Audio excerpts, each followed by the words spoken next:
ದೇಶ ಕಾಯುವ ವೀರ ಯೋಧರ ಸೇವೆ ಮತ್ತು ತ್ಯಾಗವನ್ನು ಮನಗಂಡು ಅವರ ಕಲ್ಯಾಣಕ್ಕಾಗಿ ತಮ್ಮ ಜೀವಿತಾವಧಿಯ ಸಂಪಾದನೆಯನ್ನು ಹಣ ನೀಡುವ ಮೂಲಕ ನಿವೃತ್ತ ಶಿಕ್ಷಕಿ ಕರಿಬಸಮ್ಮ ಅವರು ಸಮಾಜಕ್ಕೆ ಮಾದರಿಯಾಗಿದ್ದಾರೆ. ದಾವಣಗೆರೆ ಮೂಲದ ಕರಿಬಸಮ್ಮ ರಾಜ್ಯಾದ್ಯಂತ ತಾವೊಬ್ಬರೇ ಹೋರಾಟ ನಡೆಸಿ ದಯಾಮರಣ ಹೋರಾಟಗಾರ್ತಿ ಎಂದೇ ಪ್ರಸಿದ್ಧರಾಗಿರುವ ನಿವೃತ್ತ ಶಿಕ್ಷಕಿ ಕರಿಬಸಮ್ಮ ಅವರು ತಮ್ಮ ನಿವೃತ್ತಿ ವೇತನ ಹಾಗೂ ಸ್ವಂತ ಮನೆಯನ್ನು ಮಾರಾಟ ಮಾಡಿ ಬಂದ ಹಣದಲ್ಲಿ ಒಟ್ಟು 10 ಲಕ್ಷ ರೂಪಾಯಿಗಳ ಚೆಕ್ ಅನ್ನು ವೀರಯೋಧರ ಸೇವೆಗಾಗಿ ದೇಣಿಗೆಯಾಗಿ ನೀಡಿದ್ದಾರೆ.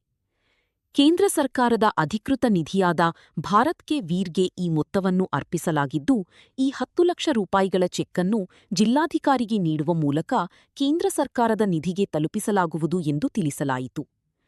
ಕರಿಬಸಮ್ಮ ಅವರು ದೇಶದ ವೀರಯೋಧರ ಕಲ್ಯಾಣಕ್ಕಾಗಿ ಆರ್ಥಿಕ ನೆರವು ನೀಡಬೇಕೆಂಬ ಸುದೀರ್ಘ ವರ್ಷಗಳ ಕನಸನ್ನು ಹೊಂದಿದ್ದರು. ಅಪೇಕ್ಷೆಯಂತೆ ನಿವೃತ್ತ ಶಿಕ್ಷಕರ ಈ ದೇಶಪ್ರೇಮ ಹಾಗೂ ದಾತ್ತ ಕಾರ್ಯಕ್ಕೆ ಜಿಲ್ಲಾಡಳಿತ ಅಭಿನಂದನೆ ಸಲ್ಲಿಸಿದೆ. ಕಾರ್ಗಿಲ್ ಯುದ್ಧ ಅಂತ ಹೇಳಿ ಕರ್ನಲ್ ರವೀಂದ್ರನಾಥ್ ಅವರು ಬರ್ತಾರೆ.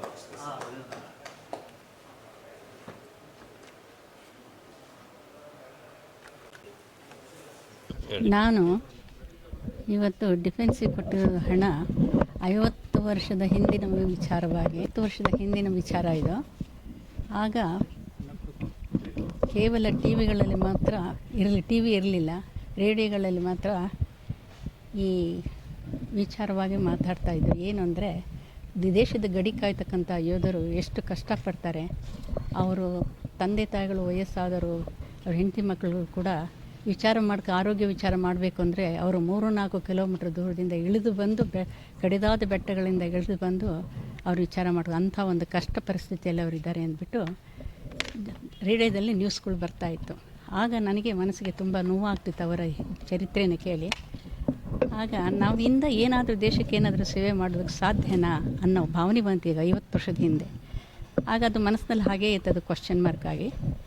ಯಾವಾಗ ನಾನು ದಯಾಮರಣ ಹೋರಾಟಕ್ಕೆ ನಿಂತ್ಕೊಂಡೆ ಆವಾಗ ಹಣದ ಅವಶ್ಯಕತೆ ಬಂತು. ಅನೇಕ ಜನರು ಗಣ್ಯರು, ದಾವಣಗೆರೆ ಗಣ್ಯ ವ್ಯಕ್ತಿಗಳೆಲ್ಲ ಕೊಡೋದಕ್ಕೆ ಬಂದರು.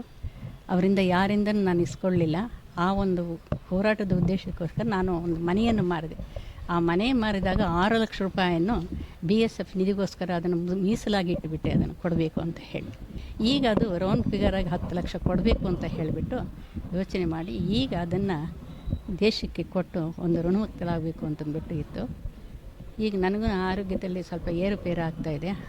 ಆದಷ್ಟು ಜಲ್ದಿ ಕೊಟ್ಟು ಋಣಮುಕ್ತ ಆಗಬೇಕು ಅನ್ನೋದು.